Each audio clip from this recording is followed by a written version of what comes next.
एक ज़माने में समंदर की गहराइयों में झल पड़ी की मलिका मरियम एक अक्लमंद और खूबसूरत बादशाह की हुक्मरानी में एक शानदार सल्तनत मौजूद थी। इसके साथ इसकी प्यारी पोती शहजादी लीजा एक नौजवान झल पड़ी रहती थी। चमकती भूरी आंखों के साथ 16 साल की अपनी वालिदा मरहूम मलिका मरियम की बेटी की याद दिलाती है। शहजादी लीजा अपनी दादी एक 70 साला झलपड़ी की मोहब्बत भरी देखभाल में रहती थी, जिसकी मेहरबानी की कोई हद नहीं थी।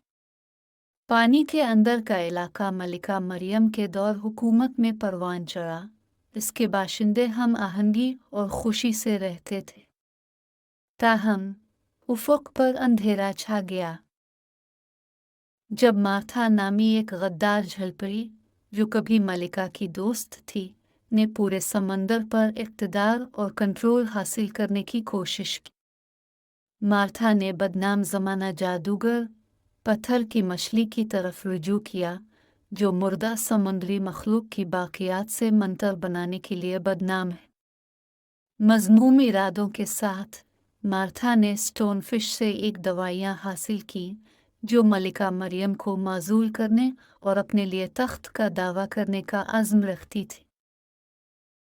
एक अजीम अलशान जश्न के दौरान मरियम का ताज जैसे ही नापाक जादू ने अपनी लपेट में ले लिया, एक अंधी रोशनी ने इज्तिमा को अपनी लपेट में ले लिया, जिससे सब हैरान रह गए। किस्मत के एक मोड़ में ताज ने खुद को मलिका मरियम के सर से अलग कर लिया और मार्था के कब्जे में आ गया। जादू के हुक्म से इसे नई मलिका का ऐलान कर दिया। धोखाधड़ी से मुश्तइल होकर मलिका मरियम ने मार्था का सामना किया, इस पर जादू और बदतमीज़ी का इल्ज़ाम लगाया। मलिका के इल्ज़ामात के बावजूद मार्था ने एक बार फिर जादू का इस्तेमाल किया, मलिका मरियम को समंदर की गहराइयों तक पहुंचा दिया, जहां वो फंसी रही और वापस नहीं आ सकी। नाइंसाफ़ी की गवाही देते हुए शहजादी लीजा की दादी ने अपनी हिफाजत के खौफ से इसे मार्था की पहुंच से दूर कले से समंदर के दिल तक ले जाया। बदकार मलिका की गिरफ्त से पोशीदा शहजादी लीजा अपनी दादी की रहनुमाई में परवान चढ़ी, इस हंगामे से पनाह ली जिसने उनकी सल्तनत को दोचार किया। दरियासना मार्था का जुल्म पूरे समंदर में फैल गया, जिससे मरफूल और मखलूकात में बेचैनी फैल गई। नजात के लिए बेचैन उन्होंने शहजादी लीजा की वापसी के लिए दुआ की, इस उम्मीद पर कि वो उनके निजात दहिंदा के तौर पर अपना सही मकाम दोबारा हासिल कर लेगी। शहजादी लीजा की 16वीं सालगिरह के मौका पर कले के अंदर एक चमकता हुआ नीला मोती नमूदार हुआ, जो एक कदीम पेशीन गोई की तकमील का इशारा दे रहा था। अक्लमंद झलपरी ने इसे इस बात की अलामत के तौर पर तस्लीम किया कि शहजादी लीजा की किस्मत खिलने वाली थी और उसकी वापसी का वक्त आ गया। झलपरी की शहजादी लीजा अपने बिस्तर पर सो रही थी और उसके कमरे में नीली रोशनी चमक रही थी। शहजादी लीजा नीली रोशनी के जोर से चमकने की वजह से बेदार हुई शहजादी लीजा बहुत तजस्सुस से अपने आप को आईने में देख रही थी, क्योंकि इसका पूरा लिबास बदल गया।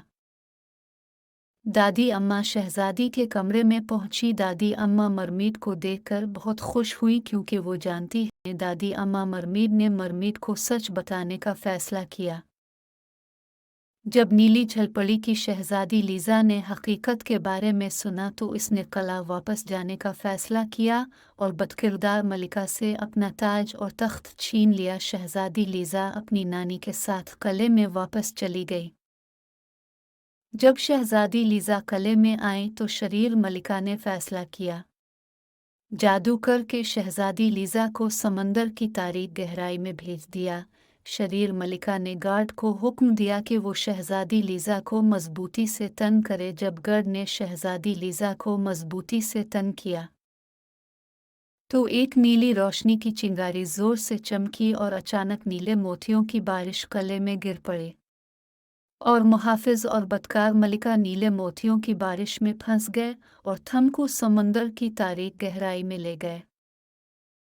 اب شہزادی لیزا کا تاج چمک رہا ہے اور تاج نے اسے سمندر کی نئی جھلپڑی ملکہ قرار دیا ہے۔